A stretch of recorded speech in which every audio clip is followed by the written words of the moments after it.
नमस्कार. लिपस्टिक. स्थळ मुंबई. काळ सन 1972च्या सुमारास. मी साधारण 8-10 वर्षांचा असेन बहुधा. तेव्हाची गोष्ट. आईचं माझ्या माहेर चिपळूण. लग्नानंतर मुंबई. माझी मोठी मावस बहीण असावी 20ची आणि आई 35ची. एक दिवस गंमत झाली. माझ्या आईने चक्क लिपस्टिक लावली. म्हणजे माझ्या ताईची होती ती लावून बघितली. आम्ही होतोच तिथे. काय वाटलं होतं आईला आणि मला दोघांनाही. अगदी नवल वर्तले गे माये. तोपर्यंत माझ्या आईच्या पिढीतील मध्यमवर्गीय मराठी स्त्रिया सरसकट सोडाच लिपस्टिक वापरतच नसत. त्यामुळे नंतर कधीतरी आईने लिपस्टिक लावली की तो इव्हेंट असे. शाळेतही आठवते 2 मॅडम होत्या फक्त ज्या लिपस्टिक लावायच्या आणि स्लीवलेस ब्लाऊज घालायच्या. आईच्या संग्रहात मोजून 2 लिपस्टिक असाव्यात, एक फिकट गुलाबी आणि एक गडद. रुईयात गेल्यावर मात्र माझ्या एकंदरीत ज्ञानात चांगलीच भर पडत गेली. मैत्रिणी अर्थातच लिपस्टिक वापरणाऱ्या होत्याच, पण त्यांच्यामुळे ग्लॉस असंही काही असतं इथपासून ते न्यूड ही शेड असू शकते इथपर्यंत माहितीत भर पडत गेली. लॅक्मेपासून ते लॉरियल असे सगळे ब्रँडही माहिती झाले. लिपस्टिकच्या विविध शेडना नंबर असतात आणि ती शेड बघायला तळ हाताच्या ओपड्या बाजूला लावून बघायची हेही कळलं. आता तर टेस्टिंगसाठी वेगळ्या लिपस्टिक असतात ठेवलेल्या आणि ब्रशसुद्धा. फॅन्सी ड्रेसमध्ये मी आणि माझा मित्र बाहुली झालो आणि त्यावेळी तर चक्क फ्रॉक घालून लिपस्टिकही लावली.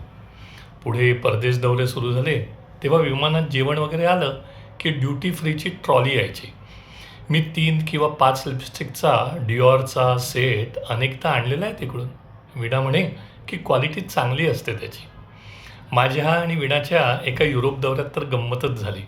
माझ्या परदेश दौऱ्यांच्या अनुभवामुळे मी सतत खिशात चॅपस्टिक ठेवत असे. थंडीमुळे आणि कोरड्या हवामानामुळे ओठ फुटू नयेत म्हणून.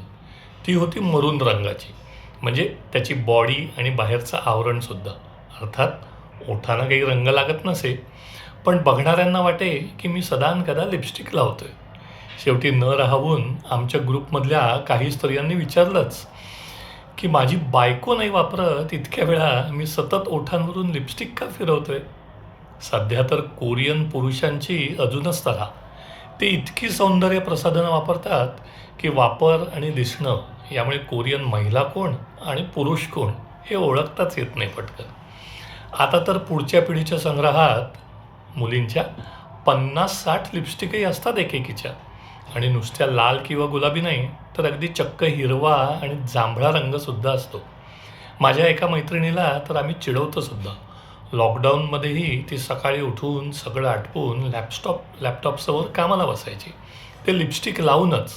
किंवा अगदी आमच्या मित्रमैत्रिणींच्या व्हिडिओ कॉलसाठी सुद्धा.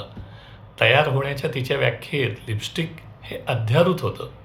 अखेरीस हास्य जत्रेतील एक विनोदी प्रसंग जो बहुधा सर्वच मध्यमवर्गीय मराठी पुरुषांना लागू पडतो.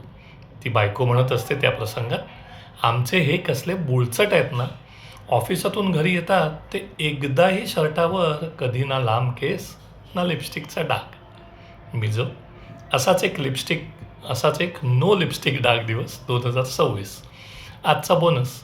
माझी सून कॅश हिच्याकडे जेमतेम डझनभरच लिपस्टिक आहेत. मी तिला विनंती केली. तिने एक लिपस्टिक लावून त्याचा कागदावर ठसा उमटवून ती शेड पुसून दुसरी शेड ओठांना लावून त्याचा ठसा. अशा या मेहनतीतून तयार झाली आहे एक सुंदर कोलाज कलाकृती. Thanks cash.